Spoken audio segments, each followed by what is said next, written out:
Yes bana, kuna simulizi ya kushangaza nyuma ya kupanda daraja kwa Coventry kwenda ligi kuu ya Uingereza. Hii ni hadithi ya mtu ambaye huenda alisubiri maisha yake yote kwa ajili ya wakati huu. Huyu jamaa anaitwa John Muraney ambaye anajulikana kwa jina la utani kama Bannerman, yani mtu wa bango. Sasa mwaka 2001 wakati Coventry waliposhushwa daraja kutoka ligi kuu katika uwanja wa Villa Park, alinyanyua bango ambalo lilikuwa linasomeka "We are back", maana yake tutarudi. Sasa kama shabiki wa kweli ambaye mapenzi yake kwa klabu hayapotei kamwe, aliendelea kujitokeza licha ya changamoto zote ambazo Coventry City walikuwa wanazipitia.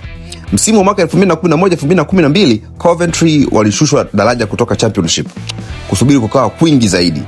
Kisha mwaka 2016 mambo yakawa mabaya zaidi waliposhushwa kutoka League 1 hadi League 2. Lakini mwaka 2017-2018 matumaini yalirudi wakati Coventry walipopanda tena hadi League 1. Misimu miwili baadaye wakarejea Championship baada ya kupanda daraja tena mwaka 2019-2020. Na sasa baada ya kusubiri kwa takriban miaka 25 huku shabiki wa maisha yote John Muraney akiwepo kushuhudia, maneno yake hatimaye yametimia. Akiwa na umri wa miaka takriban 69, Coventry wamerudi tena ndani ya ligi kuu ya Uingereza.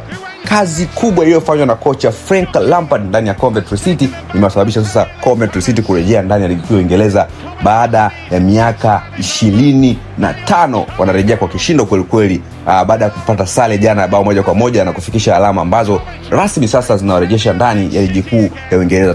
Sasa tutamshuhudia tena Super Frank Lampard ndani ya ligi kuu ya Uingereza akiwa na Coventry City. Je, Lampard atatisha ama ataishia kuondoka kama ambavyo aliondoka kana klabu ya Chelsea na kwenda kujitafuta upya huko Coventry City? Bana, imekuwa ni furaha sana kwa mashabiki wa Coventry City, miaka 25 na sasa Coventry City watakuwepo ndani ya EPL msimu wa mwaka 2026-2027.